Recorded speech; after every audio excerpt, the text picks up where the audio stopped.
All right, we want to welcome you out to the next installment of Talk on Things and Stuff.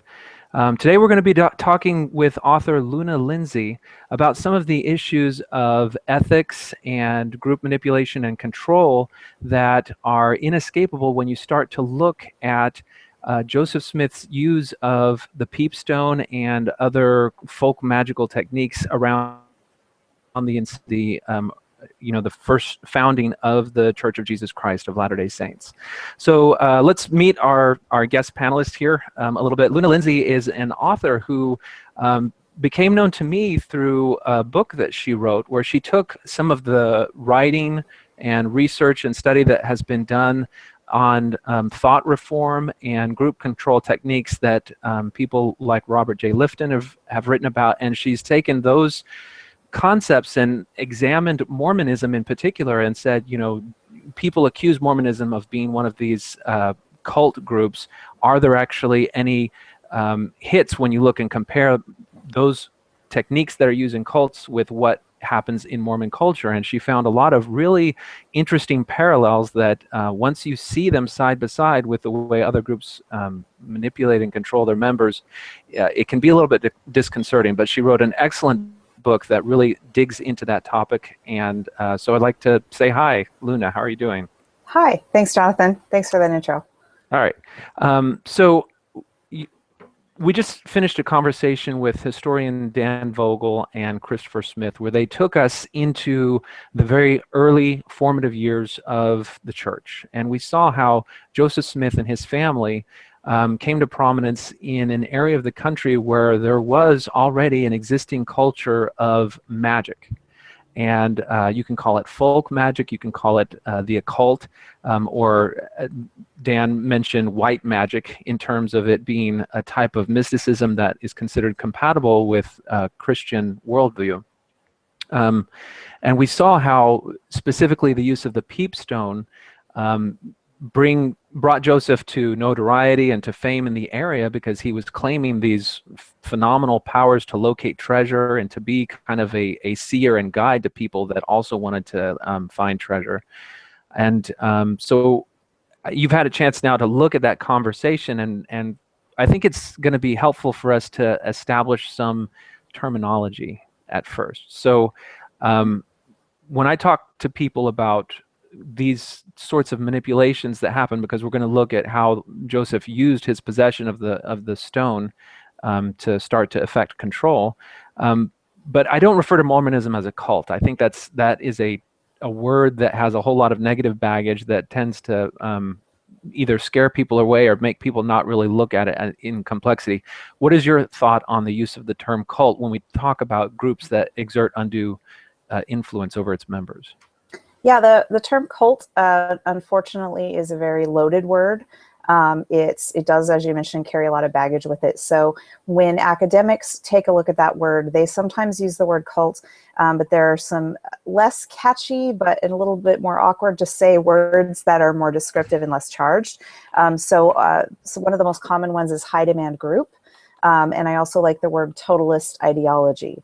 Both of those encapsulate. High demand group, of course, describes it is what it sounds like. It is a group with high demands of its members, as opposed to a group, what I like to call a knitting circle, where there aren't high demands. You just show up every week and learn to knit or whatever, and that's all that it consumes of your life.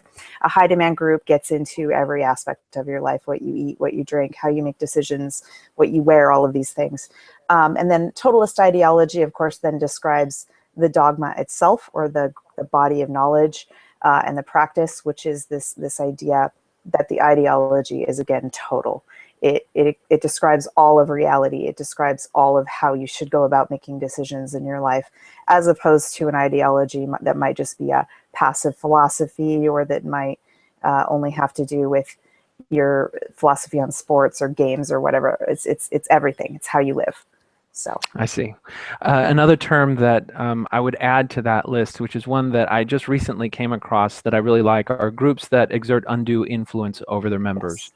Yes. Because that, to me, also conveys not just that they may have high demands of the members themselves, but they also inject a worldview into their members that their members then have to conform to in order to remain part of the group. Yes. Mm-hmm. Okay, so with that sort of background, what are some of the things that first came to your attention as you began to read and learn about Joseph Smith's use of the stone? Mhm. So are you talking about when I personally came across it, or when the church made the announcement? Because those are two very different experiences for Well, me. tell us a little Mhm. bit about your personal, and then if you want to Okay. weave in the church thing. Sure, sure.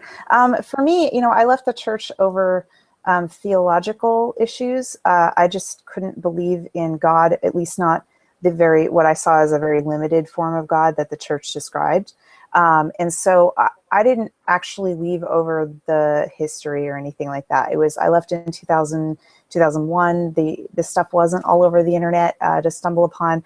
I just had an epiphany where I could no longer believe in a revealed revelation or revealed religion of any kind. So, and then I had already had some experience with the pagan world and the Wiccan world. And so I had already known a friend in college when I was still in the church who, um, who told me that if I wanted to scry, I needed to find a jade stone with a natural hole in the middle of it. And he himself had like a greenish rock he had found in a pool that he claimed to scry through. I tried it; it didn't really work. And so I had never heard of anything to do with Joseph Smith having a stone of any kind other than the Urim and Thummim. It had never come across, so I didn't even connect this. So then a couple of years after I left the church, when I didn't really delve much into the history at all, but being a part of the ex-Mormon community, I did come across this kind of thing. And so when I found out that he had a stone with holes in it that he looked through, and of course the picture that I saw was the one that kind of looks like a honeycomb or a waffle. It's got Yeah, lots of little holes in it. That was yeah. the picture going around the internet at the time.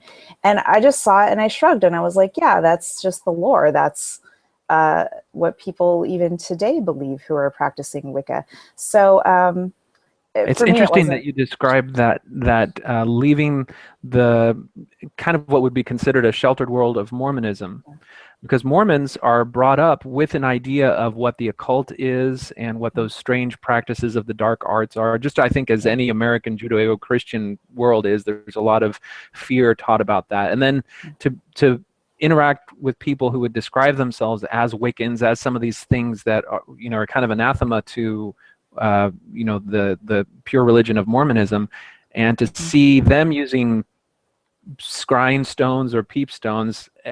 If I was in your position, I would say, well, that makes sense because you guys are part of this occult thing, and it even harkens back to, mystics with the crystal ball. It's essentially the same thing. The Right. mechanics are the same. So when we see that lampooned in media and culture, it's like, okay, that's occult practices.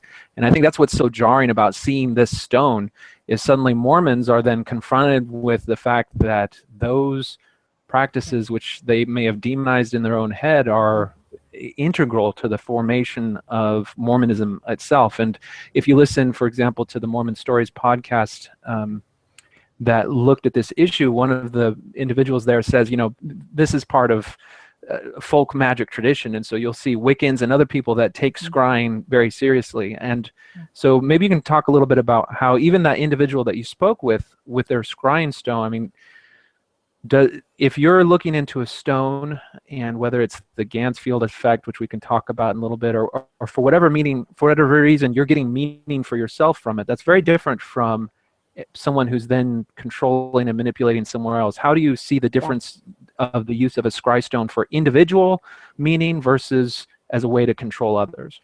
Yeah, and I could go off a lot of different directions on everything you just said there.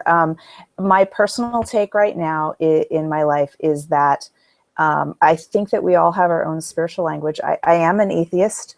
I think that this is a very naturalistic point of view that I have on all of this, but I do understand that our psychology is very built up around understanding the world through symbols, through filters of various sorts, through feelings and promptings and hunches.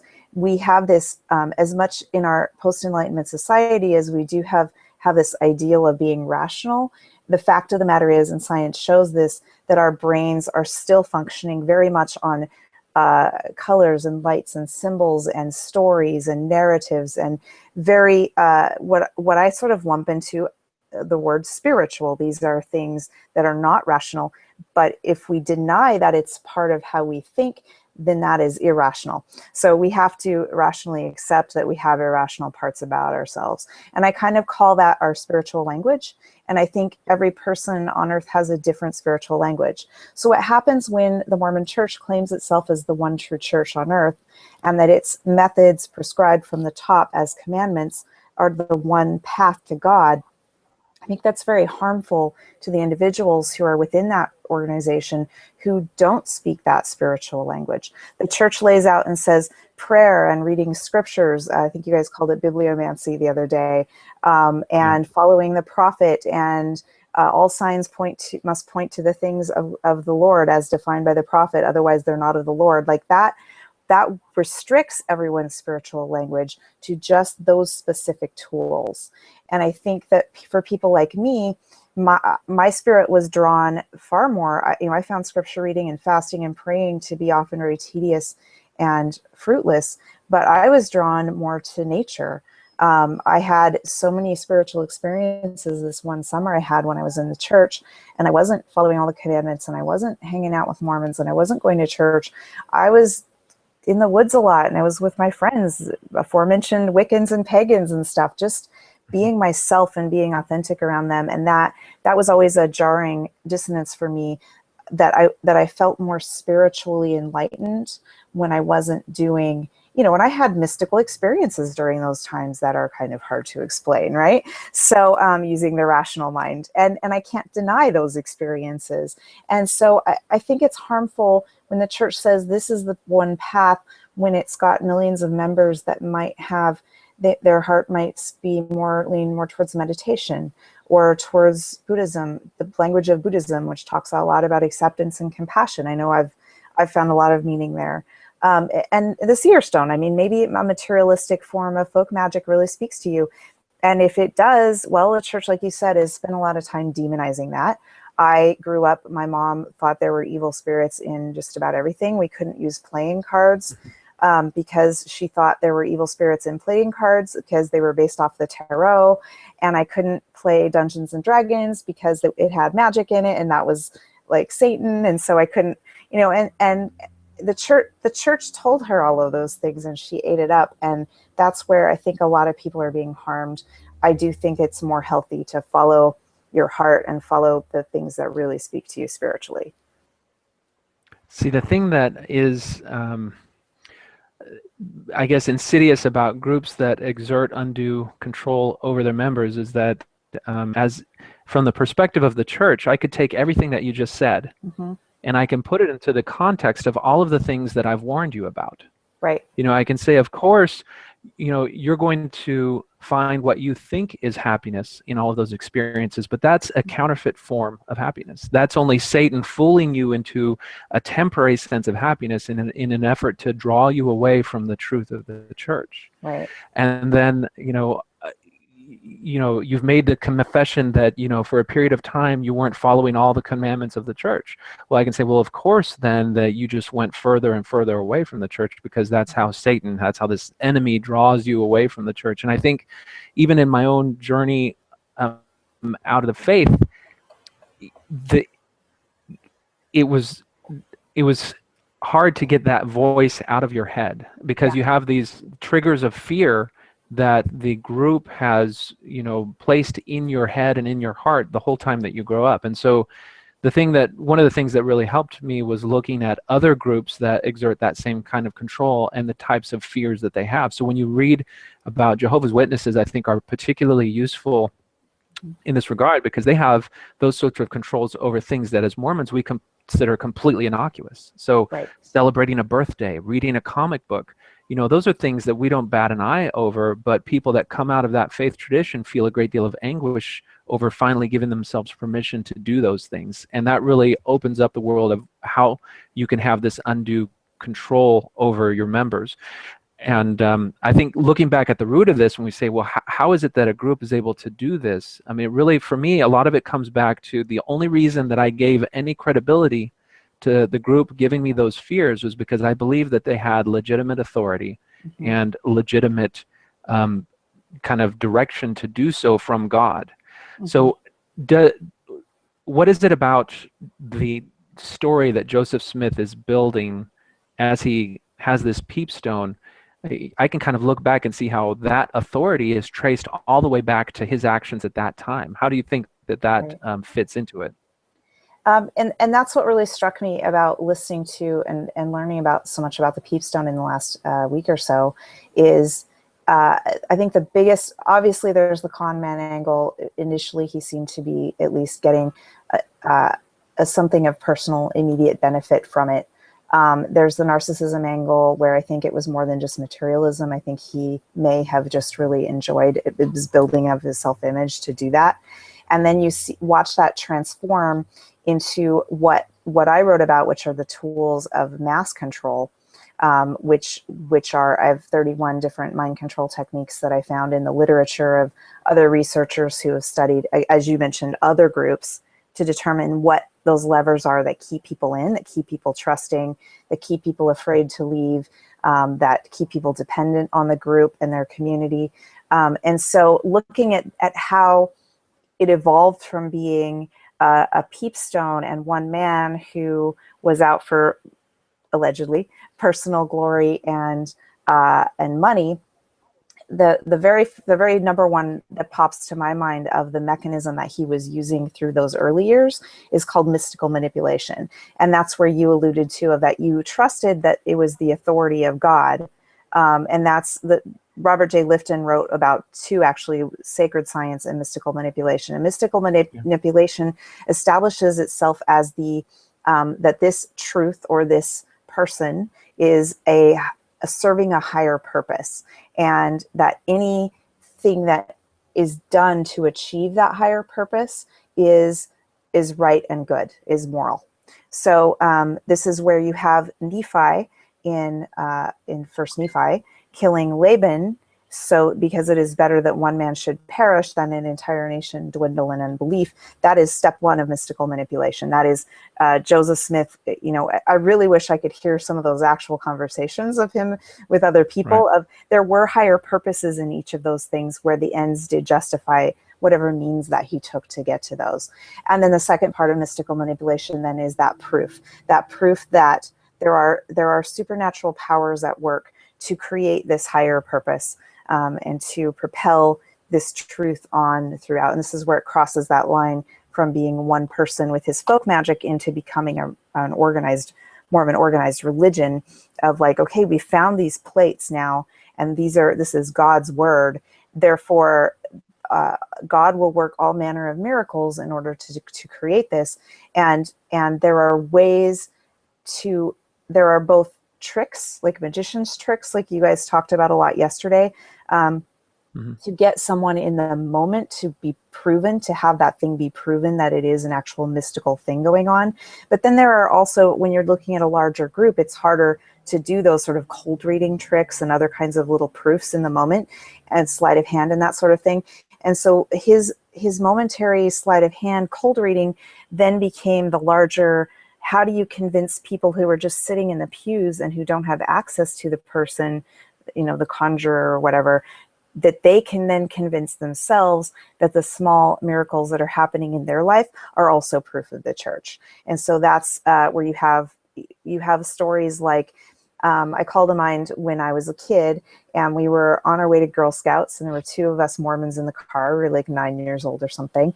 And the car has a flat, right? Now, I've been trained by the church from all the other stories that I've heard of miraculous events that have happened and coincidences that are so amazing and profound. I had been trained to be looking for that, to always be all things work for the good of those who love the Lord. I was always looking for how is this bad thing going to transform into a good thing? And that can certainly be a way to keep optimistic, but it also can be a way to continually always be proving the church, no matter what happens. And so we got a flat and we're pulled over and everyone's, complaining, oh, we're never going to get there. And I'm like, I hatched this idea. I'm like, we were just saved by guardian angels or something from a horrible accident. And I'll bet the other car in our caravan, I'll bet they have met with this horrible accident. And we're going to pass them. We're going to pass some horrible, so we get the tire fixed. And my Mormon friend, she agrees with me. And we drive on, and we get to camp, and there's no accident, right? And then I was like, yeah, but there wasn't an accident. That's because we were delayed on the road, and we just narrowly avoided an accident. I'm 9 years old, and I'm making these stories up in my head, right? And this is all because we prayed at the start of the trip. And so that's where you go from a peep stone, where you have this slippery treasure that's moving around in the earth, and all these excuses that people have for why their miracles aren't working, or they are working, and moving on to where now you have millions of believers in a group that are having all these miracles. And it's not just that we have miracles in our lives. Like I think it's healthy and good to find purpose and meaning, and to find order out of chaos, to find a purpose out of the random events of life. I do it myself. I look for messages in my world to help direct me to where I should go. But it's different though when one organized body has control of that, and they are directing you about what kind of meaning you should be finding from those events. Are you trying to find personal direction for yourself, or are you finding direction that's always leading you back to the fold? It's leading you to do what the church wants you to do, like marry a good Mormon so that you're tied to them forever, or give extra money during fast offering, or move to Utah, or get a church job. I mean, these are the kinds of messages that a lot of people get. So that's when it becomes dangerous. One of the things that you mentioned that I think is interesting to observe as you look at the history is when we examined how Joseph was first employed, and he was really employed, they paid him to come and act as a seer or a scryer. The motives at that point weren't motives that would probably appeal to a broad population of people. I mean, that was very clearly, whether it was Stoll or whoever it was that employed him, they were looking to get treasure on their property. That's, that would be considered greed or whatever. So it wasn't a higher purpose necessarily other than the acquisition of wealth that motivated them to employ Joseph at that time. That we know of. They might have had their own internal justifications for what they were going to do with that money. Yeah. The accounts that I've read of them, though, were pretty clearly that they wanted to get treasure. And then even, I think that Chris Smith alluded to the fact that they may have been a little bit ashamed of that activity later by recasting what was probably a treasure dig as a dig for a well. That was the dig where they actually found the stone. Right. And so you can see, as any master manipulators would do, they would change the narrative, the story, in order to appeal to who their target audience was. And so as Joseph goes from a very kind of one-on-one manipulation that we might see in the story, for example, of Martin Harris, where he's testing him with the pin. Or there's another story where he tells somebody to dig in a particular area because there's a treasure there, and they'll also find the tail feather, and they dig, but they don't find the treasure, but they do find the tail feather. That's the sort of kind of proof exercise that's easily manipulated by a controller. And mystical then they can manipulation. Always, yeah, exactly. And they can always say, oh, well, the treasure went deeper, but the feather proves to you that I do have this power. Right. And at every, whether it's that level or whether it's at a group level where they've then started to appeal to motives that people would be okay with, that would appeal to a broad range in terms of, you want to express humility, you want to be closer to God, all of these different spiritual things that appeal to a broad population. I think he starts to be able to realize you can command a lot more power over people and influence over people if that's the language that you use, rather than the language of we're going to find a treasure or something like that. It's actually very possible, and this is why I wish I could have been there for some of those conversations. It's very possible that he had these moralistic justifications all along. So there's I might have a quote I can read for you. So a couple of years ago, for the Elizabeth Smart case, this was the case where a 14-year-old Mormon girl was kidnapped by a self-proclaimed prophet, David Bryan Emmanuel Mitchell. And she was later recovered, and she had been his polygamous wife, and it was bad scene all the way around. A scientist called, his name is Dr. Michael Wellner, as part of a commission, he's a member of a group called, let's see, the forensics panel. So the court commissioned him and his group to actually study Brian Mitchell, or David Mitchell, and come up with, is he psychotic? Is he sane but manipulating people? What's the deal with this guy? And so I actually read the report on him, and they talk about what are called cognitive distortions that are used within a person. The person is not crazy or psychotic. They are rational and aware of their faculties, but they use these religious mechanisms, these religious justifications, to make themselves feel like good and moral people, but also to lure their victims in. So I am actually currently reading the Elizabeth Smart story, and I read this last night. And this is something that he told her within the first 2 weeks of the, hopefully I can find it quickly. I just was looking at it. All right, so this is when he goes to get food, and she learns the term, that he uses called plundering Babylon.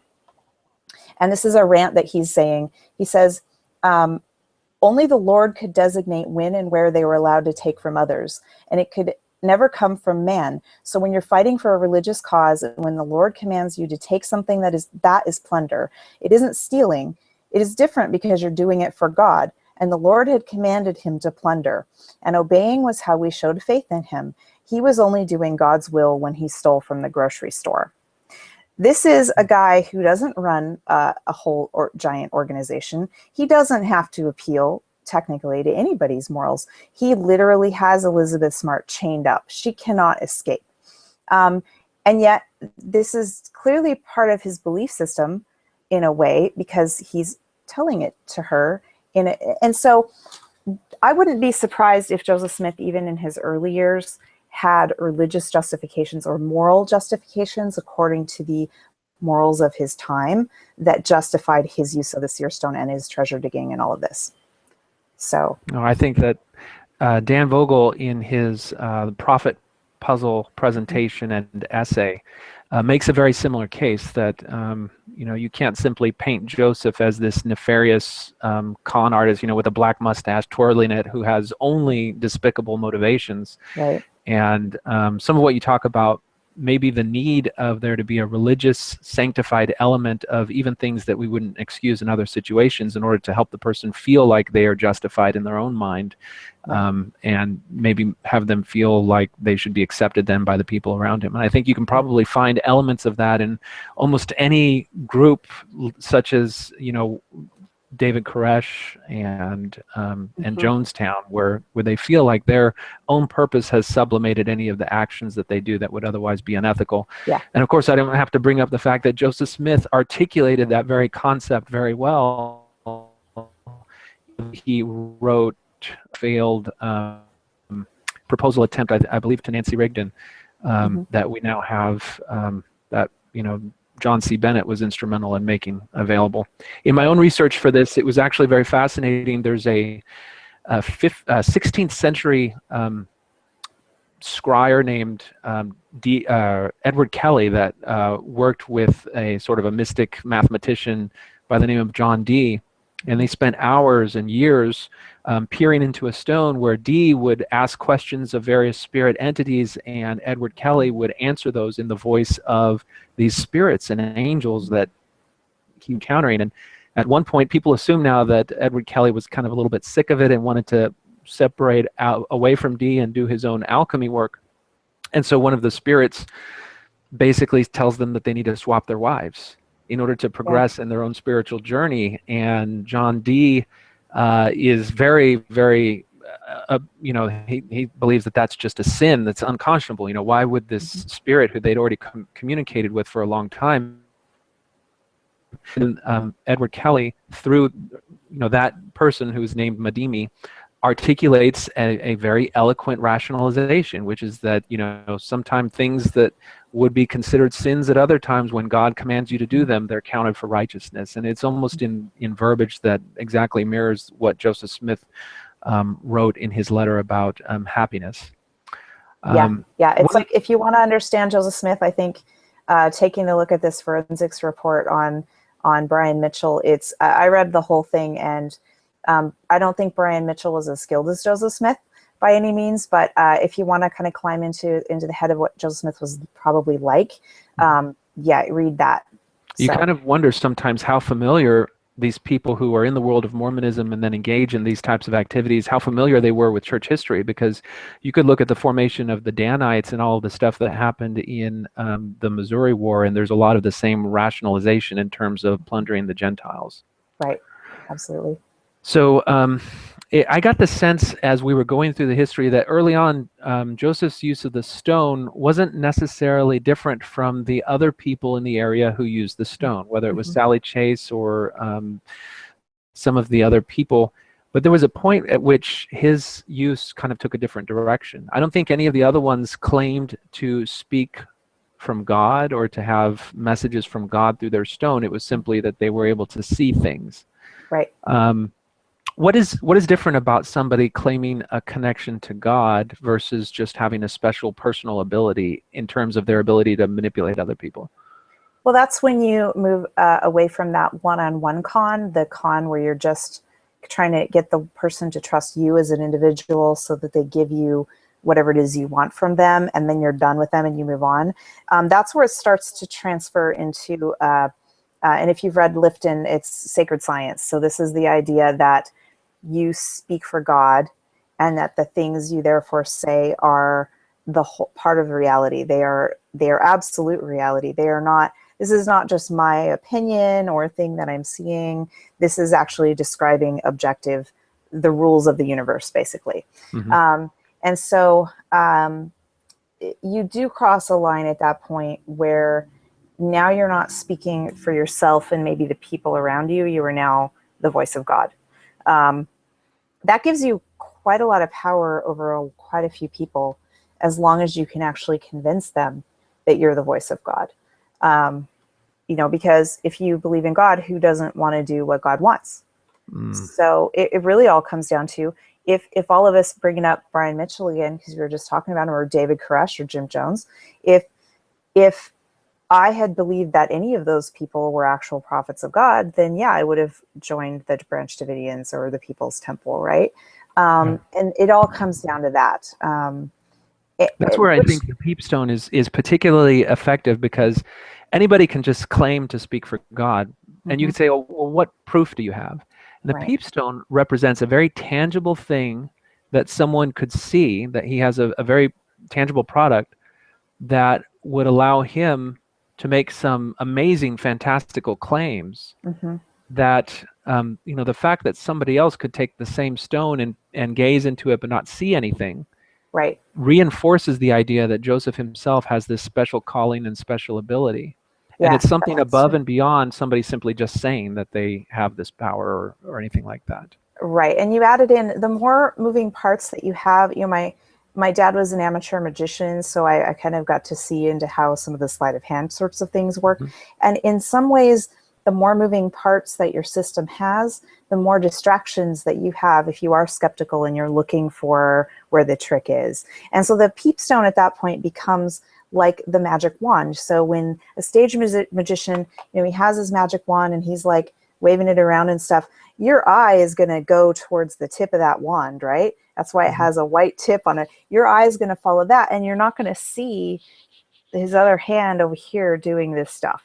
And so by having a peepstone, like you said, it becomes not necessarily a sleight of hand distraction, but a ideological distraction. It is one more thing that kind of proves, like you guys talked about how Martin Harris decided he was going to test him one day, and he swapped out the stone in his hat, right? It's all the eyes are on the stone here at this point. They're not on, has Joseph been lying to me about everything, including whether he can see something in the stone, right? And so it completely slipped Martin Harris's mind to think, well, maybe Joseph is just really observant and he saw me swap out the stone. Yeah. Or maybe before he got his face to the hat, he could see the bottom of the hat and could tell that I had swapped out the stone. Like, at no point does he sit to question, is Joseph smarter than me in this case? Because that stone itself is distracting everybody from that. So that's a very good point. Yeah. It strikes me when you talk about your father being kind of an amateur magician. Magicians spend a lot of time protecting their secrets. They don't want people to know exactly how it works, because when you know how it works, it destroys how captivated the audience is. Yeah. Yeah. And so for me, a lot of the way that these people are able to exert manipulation is by control of information. Specifically, Yes. they're controlling what people are exposed to, what they know about what they're actually doing. So when Yes. we look at, like, James Randi famously went and debunked a famous faith healer who appeared to know details from his audience members in terms of what their ailments were, why they were there seeking healing. He would call out, is there somebody, and then he would even give them their address, and nobody knew how he knew this information. A lot of the people who watched him thought that he had these spiritual abilities, that God had somehow gifted him with the ability to know them personally. And James Randi, if you watch the Honest Liar movie, he brings in a private investigator, and they figure out that he must be using a radio somehow, and they finally find the right frequency, and they can hear the voice of his wife communicating that to him. Right. And Yep. On the while cards that they'd filled out ahead of time, that they'd had exactly, the audience fill out. Yeah. exactly. So there was clearly a way that if the people in the audience had known that bit of information, then it breaks the spell. It breaks, the hold that he has over his audience members. Yeah. And so for me, seeing this stone and seeing how it was used and seeing how that type of control can be held over people, I understand why the church has hidden this stone, why it's kept this piece of information away from the minds of the members. And I can guarantee you that if you were to go back to when I was young, when my parents were teaching me about the Book of Mormon, how it came to pass, when my Sunday school teachers were teaching me, if I were to say, there was this stone that Joseph saw, and people would be just, no, that's not true. That's an anti-Mormon lie, because they've done such an effective job at concealing it. What role do you think information control played in the early church, and how we saw it evolve over time? This is where I wish I knew a little bit more about LDS history. It's a topic that is so vast and huge that I've been delayed really digging deep into it. But I think definitely Milieu control is the official term for that, information control. It's basically you are restricting the environment and whether or not information and exposure to other disconfirming information, you're controlling that. And so for the church, from what I have seen of how Brigham Young ran the church and how Joseph Smith ran the church in Nauvoo, Milieu control was very much a part of that. I mean, you have the biggest thing that angered me when I was originally looking briefly at church history was the William Law and the printing press issue. That finally word gets out about the polygamy, and it's on a newspaper, and Joseph Smith is the mayor of Nauvoo, so he's an official American elected official of this town. And it really bugs me because he violated the First Amendment when he sent a mob to destroy this printing press. That's a very direct form of milieu control and information control. Got to keep those secrets from getting out. And so I've heard the theory postulated about the peep stone over the course of my research over the last week, that as Joseph Smith moved out of his very steeped in folk magic milieu of upstate New York and started spreading out into other parts of the world and started this more religious narrative, he discovered perhaps that people weren't as receptive to the peep stone, and that he needed to come up with a different story. And therefore keeping his original story suppressed. It served him very well at first, but as he moved out into the bigger world and got more followers from England and all over the place, then he needed to start changing up his story a little bit. And now, because there are differences in the story, the discrepancies themselves become a problem.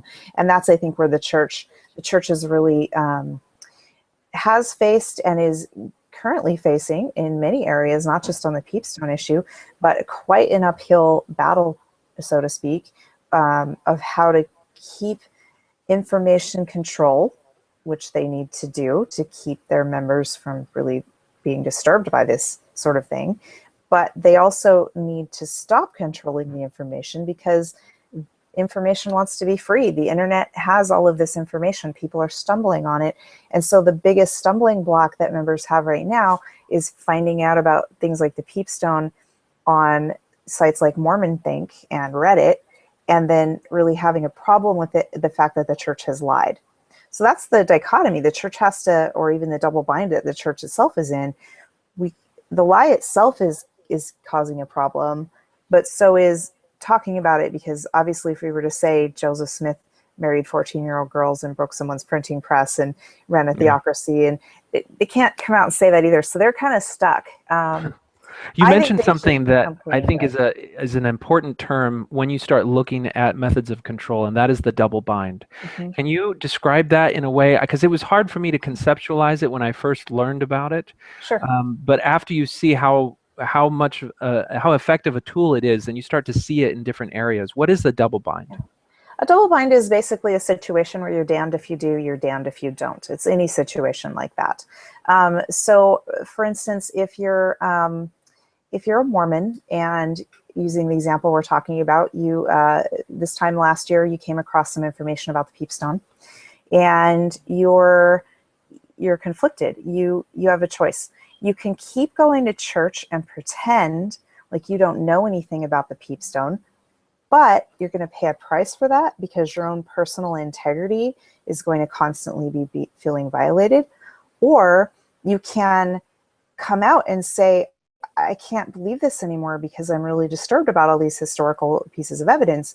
But then you're going to pay a different price by being excluded from your community, and people will shame you. And so there's no way for you to win that situation. And the controlling group always wins in that situation at your expense. So that's like that's the most common example. I think in my book, I tell an allegorical story about someone who is promised, they get on a spaceship. I'm a science fiction writer.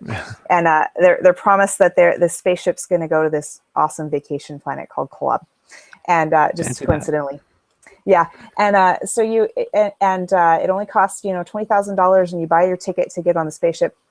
And you get on the spaceship and you're going along, you're accelerating, and then all of a sudden you're not accelerating anymore.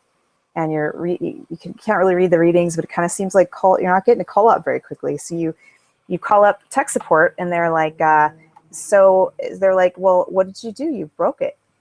And you're like, I didn't break it. I just got on the spaceship, right? And so they're like, okay, look, you got a pedal now. There's under the panel, there's some pedals, right? So you're like, what? And now you're pedaling on this spaceship, right? And no matter what you do, you're to blame for being stuck, because you chose to go on this spaceship anyway, right? Mm-hmm. And it's all of these little catches where it's your fault that you're not getting to Kolob, and you see spaceships flying past you that are going faster than you, and you're like, they get to go to Kolob, and meanwhile you're stuck on the ship. Like you can't say this, I've been defrauded, I can go back home, because it's a double bind. You can't go back home. You're already out there in space. So. You can imagine sort of some of the early people that hired Joseph Smith, Mm-hmm. So you could imagine Stoll, he's hired him, he's dug in one place, and Joseph Smith says, well, the treasure slipped down the hill. So now he's already invested a certain amount of money into Joseph Smith. And right. So then if he says, well, maybe you're not the scryer, then he would have to admit that he had been defrauded, right. That his, perhaps his faith in him was it speaks ill of his own personal judgment about other people. Mm-hmm. And so he's kind of compelled to have to stay in this attitude of belief and deference to Joseph Smith. And you could say the same thing anytime he interacts with someone. Joseph, I think the reason that his methods work is because it puts people in a position where they have to maintain their belief in order to maintain their personal integrity. Mm-hmm. At any point, if any of those people step away, they have to admit that they've been defrauded. Right. And you see a little bit of this in the interview that William Law has later in his life. A reporter comes to him, and he expresses a great deal of regret that his name was kind of bound up with the Mormons early in his life, and he doesn't speak a lot about his experience there throughout the remainder of his life. And you can conjecture that maybe that's because there's a certain element of personal shame at kind of having your identity mixed up with that. Right. And that gets into like, I think it's called the gambler's bias, which is the idea of throwing good money after bad. I played poker for a little while, I kind of learned how to do that. And there is this feeling that takes over where you're like, well, I've already lost this much, so maybe if I just bet one more time, I can get it back. Yeah. And if you're out there in the field with a shovel and, you know, you're going to keep digging because you're going to lose face. You're going to be shamed. You threw in with this guy, and that gets into cognitive dissonance and public commitment and a lot of other mental mechanisms that play into mind control in a group setting as well. So one of the things that we didn't get to talk too much about, but I think is an important part in the discussion of the peepstone, is that the peepstone went by a couple of different names. And there's a lot of conjecture about why it was changed. What can you tell us about, I think there's, when you have group control, a special vocabulary that is perhaps known to insiders that is not as familiar to outsiders becomes important. And you can see this, I mean, as an example, just listen to any Scientology discussion, and there's all sorts of acronyms and abbreviations and terms that you have no idea what it means. Right. How does that play into this, perhaps? So that's called loading the language, and it's a form of reframing that it involves both introduction of new terms and the redefining of existing terms. And it serves a lot of purposes. One thing you mentioned of it being sort of an in-group thing, it does establish these milieu barriers between the in-group and the out-group. And so because there is a different language, you both speak English, but in slightly different ways. And so it makes communication between those two groups very difficult and often even like an emotional or confrontational sort of thing, because you're literally using the language differently, or you're using all these strange terms that no one understands. But also, as George Orwell pointed out so well in 1984, his book on his dystopian is that our words are how we think. If our definitions are different, or we are lacking parts of the language, then there are parts of thought that are cut off from us. And so if you can redefine certain words, if you can load certain concepts, for instance, as being evil, don't do those things, then you're going to not think about those things. And so it is a way of mentally crippling yourself so you can't think the same way. A great example is, rationality and reason. And the scientific method and logic. These are all Enlightenment ideals, and therefore they're part of this very, Mormonism is a very Enlightenment-based religion. It has all the Enlightenment values in it.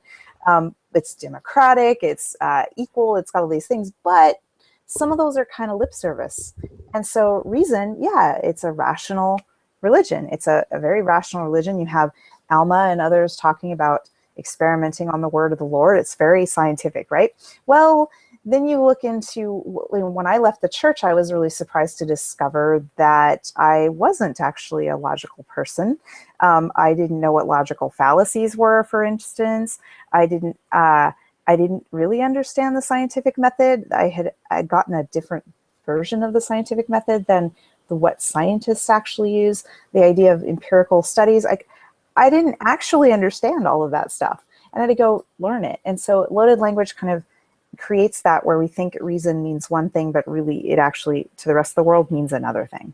All right, and I think a really good example of that is, you mentioned when Joseph moves to a different culture than perhaps the Manchester County culture that was steeped in all of this magical folklore, till he moves, I think, to Ohio, where it's more of a conventional religious culture, then calling something a peepstone is not going to fly. No. But if you call something a seer stone, or even better, if you take language from a religious text that they already accept and apply it to something that you've always done and redefine it and call it the Urim and Thummim, then it's very easy to be accepted in that regard. And for myself, I when I was growing up, I would think Urim and Thummim. I would, in my head, I would picture those drawings from the primary books of Joseph with the breastplate, with the glasses. And so that, whenever I thought about how did the Book of Mormon come to be, that was the image that came to mind. And it's only now that I'm seeing how this message has changed over time, how that is a very orchestrated thing. Yeah. That is something that was deliberately done by the leaders of the church as they saw what sort of thing would be accepted by people. Reframing. Yeah, exactly. It completely reframes it. And so, I mean, that's a brilliant example of how by controlling the language that you use, you control how accessible your message is and how people view the legitimacy of your thing. Because I think if you or I or any number of us were raised with this concept of, you know, a peep stone was used for the translation, it would just, Mormonism would be a bit of a different creature than it is today. And perhaps it wouldn't be as widely accessible. There's another reason I think that the church moved away from the peepstone concepts is that it puts the spiritual tools in the hands of members. Because even though Joseph himself could, as you pointed out earlier, he could say, oh, I can see something through this. You can't? Okay, I'm special. That there would still be an assumption that, well, if it's just a rock that you find that calls to you and speaks to you and you find it and you get spiritual gifts through that rock, then why can't anyone? Especially when you have lots of scriptures that actually say everyone has access to personal revelation. Everyone has access to spiritual tools. You have both in Mormon scriptures and in like 1 Corinthians 1 Corinthians 12 says that we all have spiritual gifts, and anyone who says they believe in Christ has access to these spiritual gifts, and it includes tongues and prophecy and discernment and all. It lists them all, right? So if right now the church acknowledges that we all have access to personal revelation and we all have spiritual gifts, but we mostly just mean like spiritual gifts of, you know, getting subtle promptings that you should do your visiting teaching on time. And all of those are all channeled towards the prophet's revelation is really the only one that counts. And maybe you'll get little personal promptings about who you should marry or what you should eat for dinner that night. But for the big stuff, the important stuff, it's got to be in line with what the prophet says. Otherwise, it's not. You can't have it. So, if the peepstone had been allowed to stay within the Mormon culture, I think you would have had a harder time controlling people. I think you would have had more people saying, says right here in Corinthians and in the Book of Mormon, I have access to my own. I can be my own seer if I want.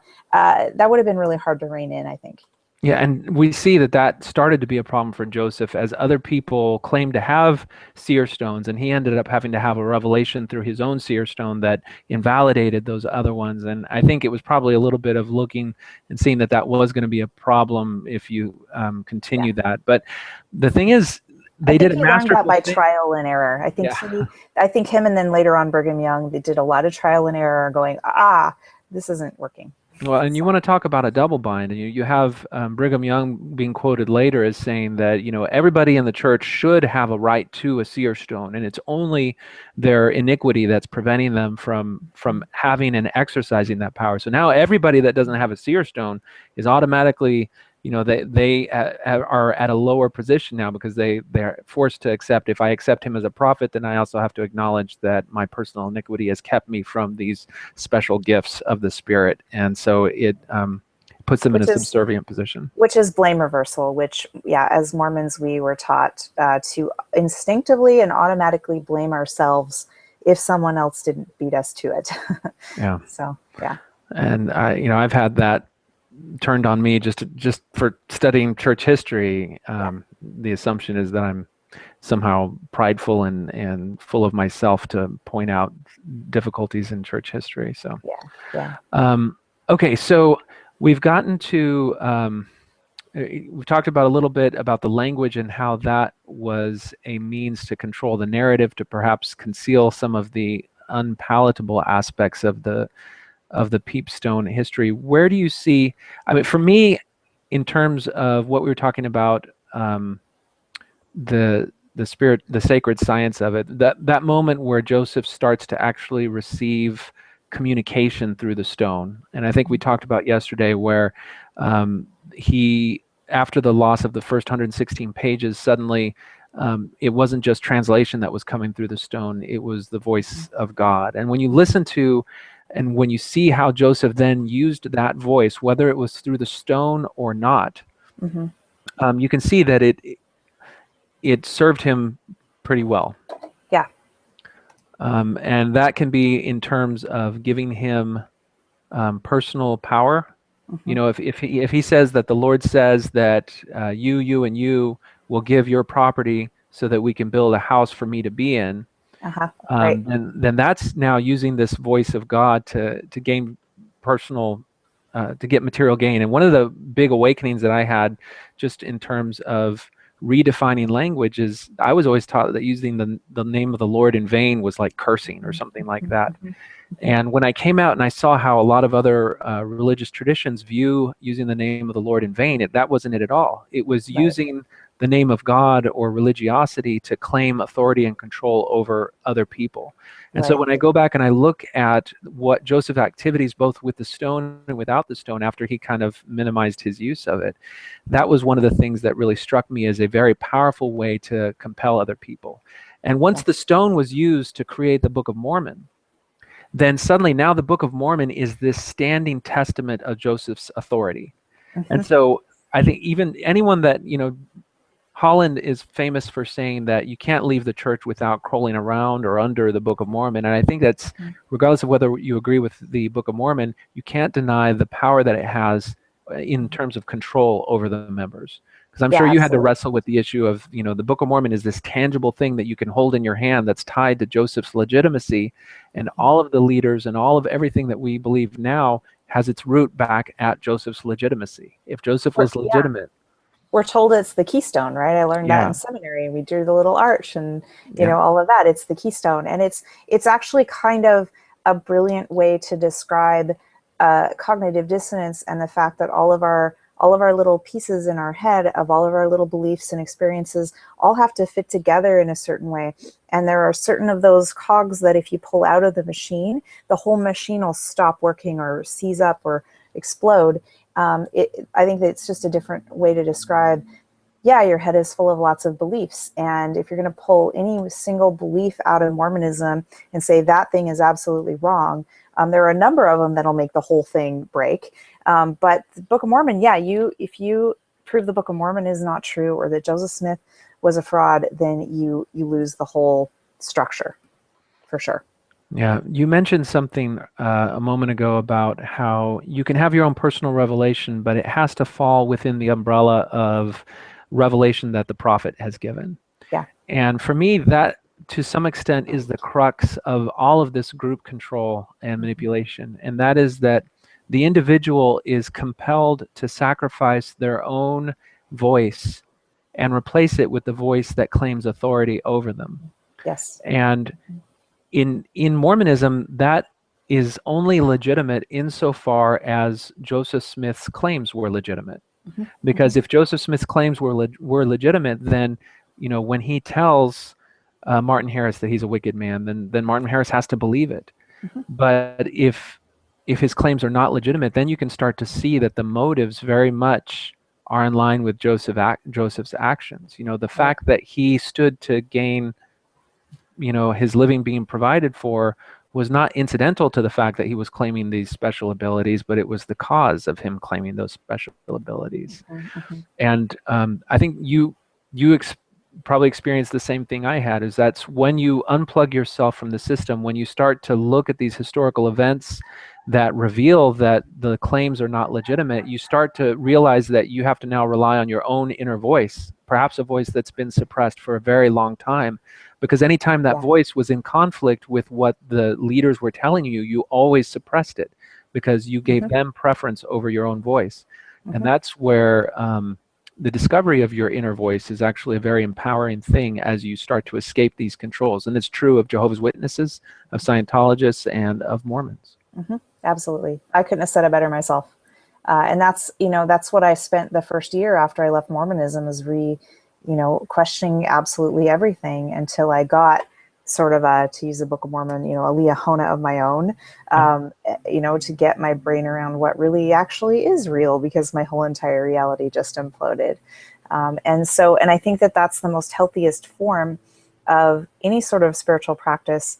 And I think Mormonism is capable of it, is find your inner voice, find your spiritual language, and follow that. And as long as you're not hurting other people, as long as you're not actually actively harming people with those spiritual tools, that you should follow that, and you should have integrity and stand up for what for your own self, basically.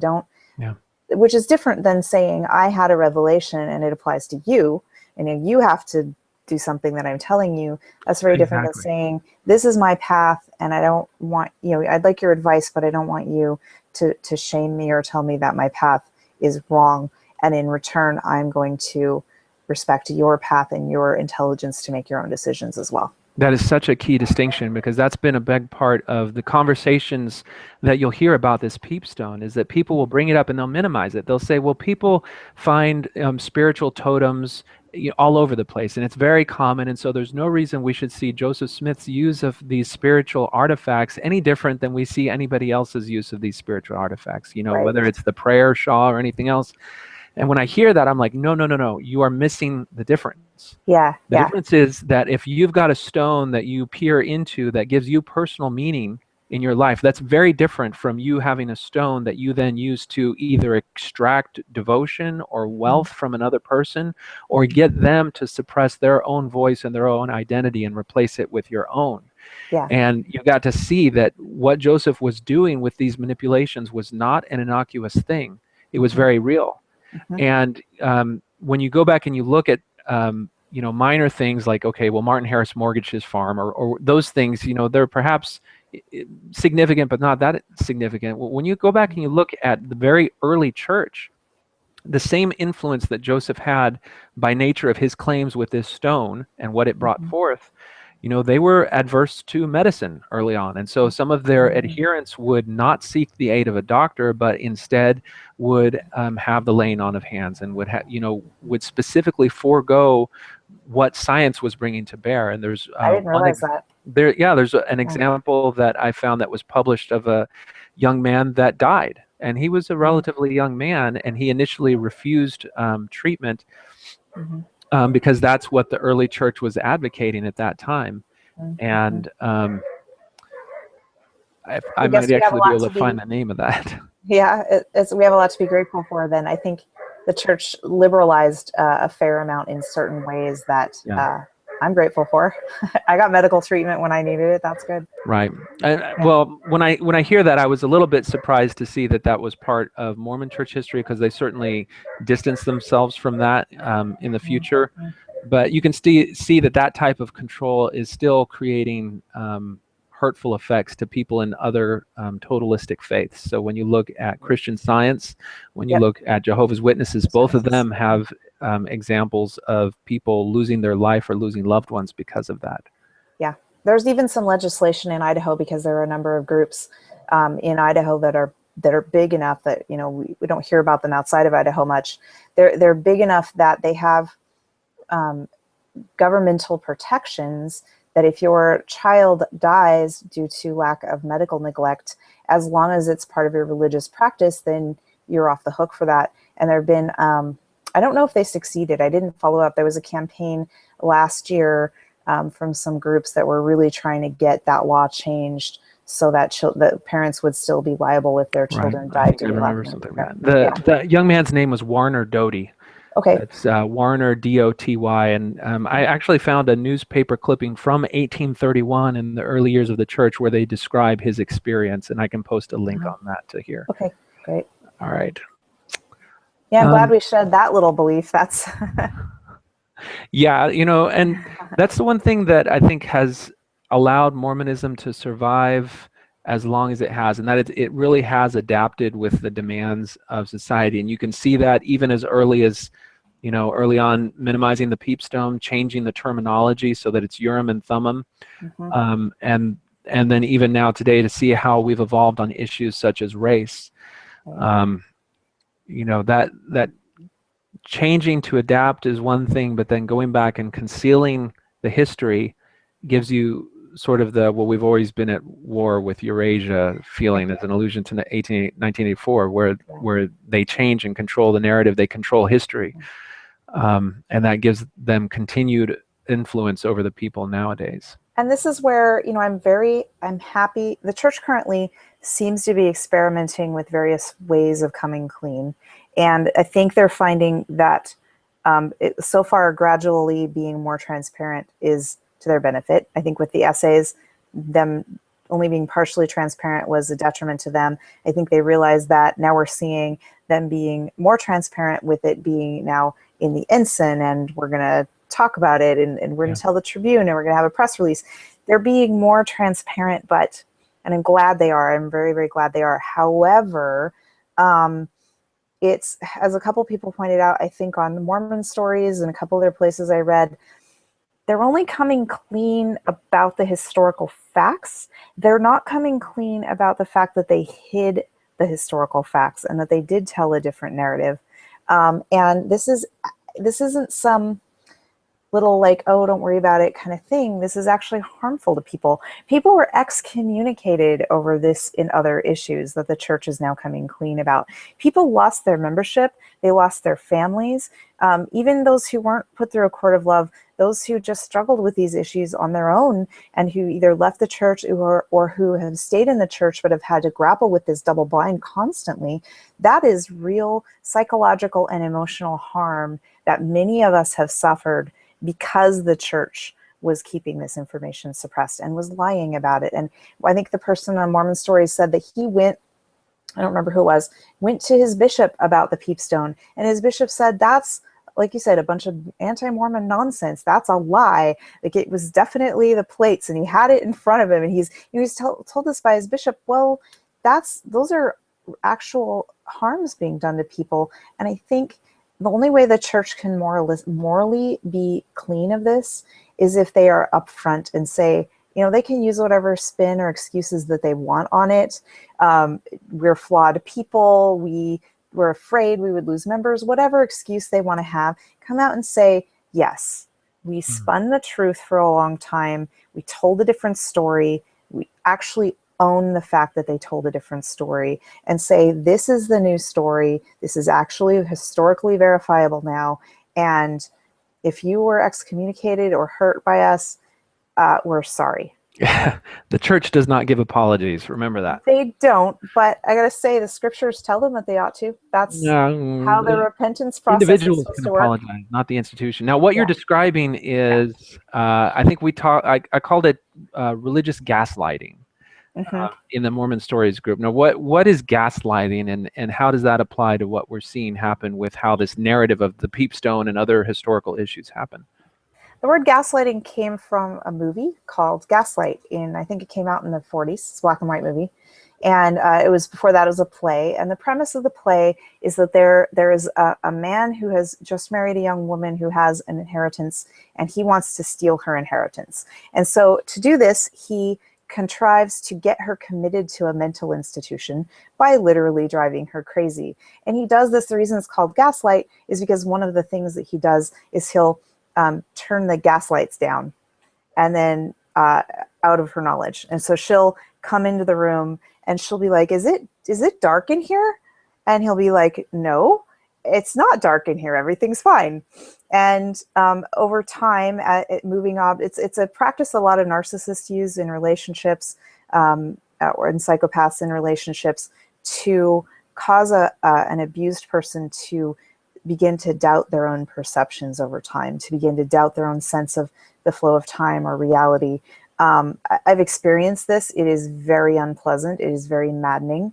It's the sort of thing where someone will move an object of that person's and they'll hide it, and then the person can't find their keys or whatever, and then they'll come in the next day and there's this object. It's back right where it always was.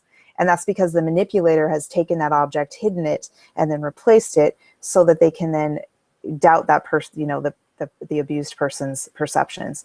Or that thing never happened.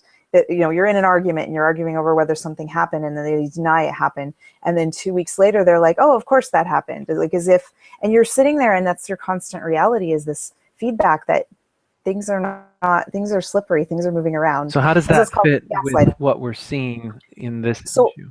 So yeah, what we're seeing in this issue is the church is coming out with this article. They came out with a press release, and they are sort of acting like this has always been the case. This is just another Instant article talking about another aspect of church history.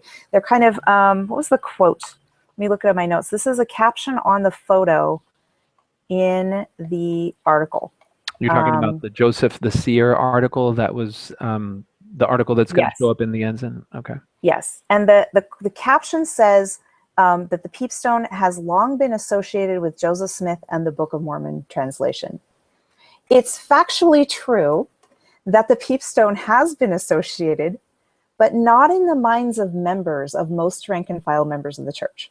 So they're not lying, right? So they can have their cake and eat it too. They're not actually technically lying, but members who read this are going to be like, huh, I didn't realize that. I guess that's something I wasn't paying attention to. They're going to blame themselves. They're going to throw it there. It's down the memory hole that it was ever any kind of a different story. And the members are just going to take the silent little hit and move on. And now the whole story has been rewritten back into the past. And yet the church, so it's gaslighting, right? Because they turned down the gas on the lights and then acted like it had always been turned down. So, and you see that like when you're among the faithful, then you have the personal shame of like nobody wants to appear like they don't know church history as good as anybody else, and so you can make a statement like that, and then people are like, oh okay.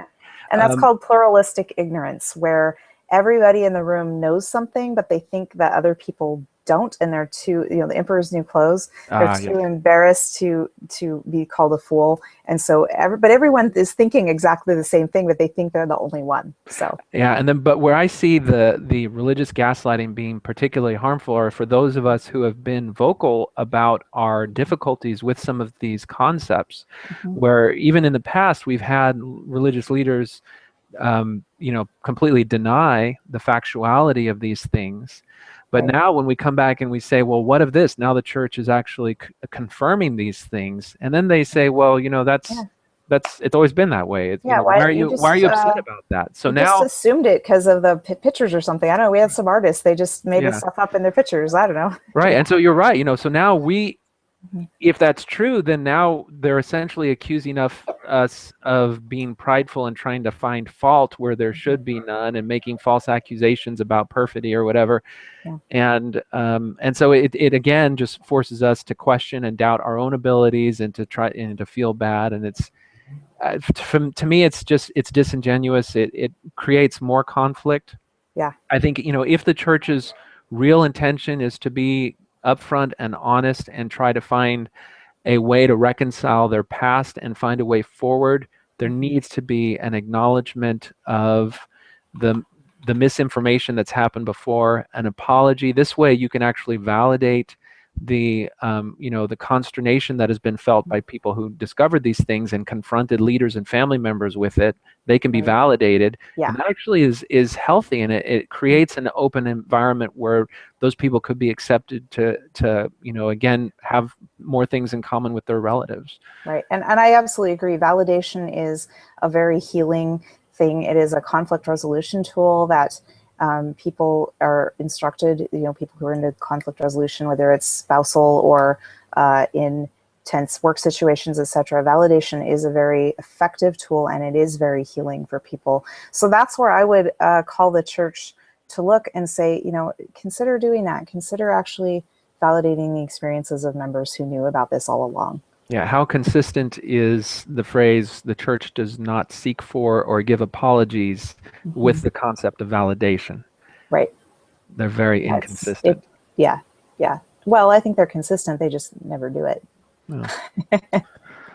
That's actually a topic for a future post. Is they have actually issued an apology church-wide before, and have they? It'll be interesting to see. That's kind of on the race topics that'll come out in the next few months.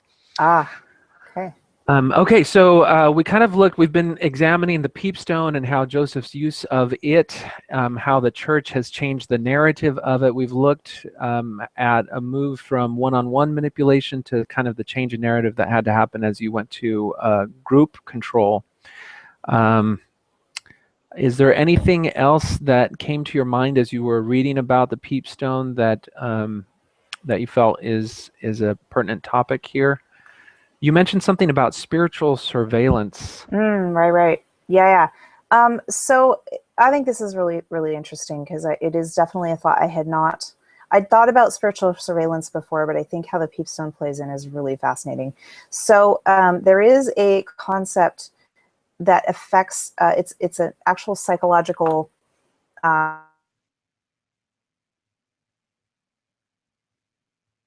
that they often have to be treated for.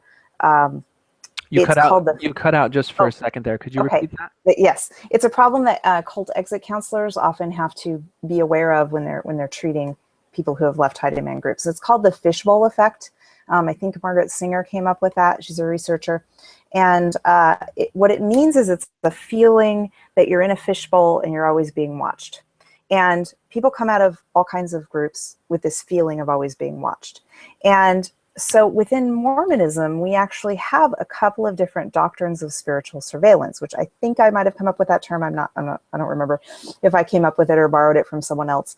But it's this idea that the angels are always watching us, that God is always watching us, that our names are being written in the book of life along with everything we've ever done wrong. And in the last days, our sins will be shouted from the rooftops. And when we stand before judgment, a list of all of our sins will be brought to our minds, and we'll feel just horrible for all these horrible things we've done. We also, and that's a doctrine, that's the thing that I grew up believing. We also have this idea that the bishop has the gift of spiritual discernment, that he can, you can sit in, I grew up with this anyway. I think I was outright told this, that if I lied to the bishop in an interview, he would know. He would just know it right away. And I heard stories about, yeah, the bishop knew when I lied and all this stuff. And I think that this concept, I know it is in the Bible, but I think the promotion of this concept, the fact that the peepstone and scrying was such a huge part of the early church, it really makes me wonder if Joseph didn't, and maybe some of our historians can go look at this and see if it ever happened. If Joseph or Brigham Young didn't ever say, you best be on your best behavior because I can see you through my peepstone. I can tell whether you've been, even Santa Claus, right? You've been naughty or nice, right? This idea of spiritual surveillance. I'm really fascinated because it is, I think, a big part of the mechanisms of control that are currently ongoing in the church, this feeling that we're always being watched. It just really makes me wonder, because that is kind of the whole point of scrying, is seeing far places, seeing people, watching. It makes me wonder. Well, there are examples actually of something very similar to that. I mean, we do have, the Lord calling Martin Harris a wicked man through the peepstone after the loss of the 116 pages. There's actually a story on that I mentioned yesterday regarding Joseph Smith being in a meeting where they were voting on the mayor who was going to replace John C. Bennett.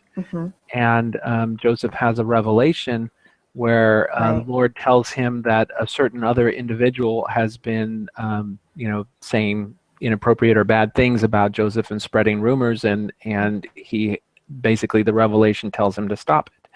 And so those sorts of things very much speak to, Joseph, whether he has the peepstone and the revelation is coming to him through the peepstone, or whether it's simply the fact that he is a person who gets these special communications from God. Then he's, you've got to imagine, I felt the same way, you're being interviewed by the bishop, and he's going to know if you're lying. And from the bishop's perspective, I'm sure any bishop can say, you know what, I was a teenage boy. I can probably look at every single teenage boy that I interview, and I can say, so do you have any issues with the law of chastity? And then just let a really long pause be there, and then the boys can be like, oh, we know that masturbation is like a ubiquitous thing for teenage boys, which a bishop may know that, and it's a part of normal human sexual development, but it's demonized in a way that now is able to be used as a lever of control and manipulation in that regard. Right. Which is why almost every single high demand group controls sexuality in one way or another. They're either reducing sexuality and putting it, or they're impelling you to be sexual in ways that you don't want to be. So and that's why, because it is so ubiquitous. It is, if you can control someone's emotions, you've got the rest of them too. So yeah. All right. Well, I appreciate you taking the time to talk about this issue with us. It's very fascinating. I think anytime we see any new revelation or disclosure, I bristle a little bit when the discussion is only looks at one particular side of the issue, because, as I mentioned before, there are questions that would only seem to not have answers just so long as you prevent yourself from looking at both sides of the issue. And for me personally, it was when I allowed myself to consider other possibilities other than the narrative that was being given to me, that you suddenly start to see all of these historical things from a different perspective. And Yeah. whereas before, when I was still subject to all of the milieu control, all the information control, all the fingers of control that the group had on me, then I had inconsistencies that I could not reconcile. And all I could do is those different ways of overcoming doubt, where you say, we'll find out in the next life, or, I just am not spiritually in tune enough to understand it, or there's no way we can know from history. Suddenly you say, all those things that didn't make sense before, suddenly they make perfect sense. Yeah. Because you can see that he was operating under very worldly motivations. And and in that way it does make sense. And there have been very few things, now that I look at it with this different lens, there's very few things that don't make sense. Even when you look at seemingly altruistic things that Joseph Smith did, you can, because you are, you allow yourself to see people as complex individuals with motivations that aren't purely good or purely evil. Yeah. You could still see Joseph Smith doing very sincere, genuine, good, altruistic things, but in one point, and then at another time being very manipulative and unethical and controlling. Yeah, it's when you're allowed to question certain possibilities, when you are allowed to question the character of Joseph Smith, when he's no longer infallible, which is another part of sacred science, is that the leader is infallible, or the doctrines are infallible.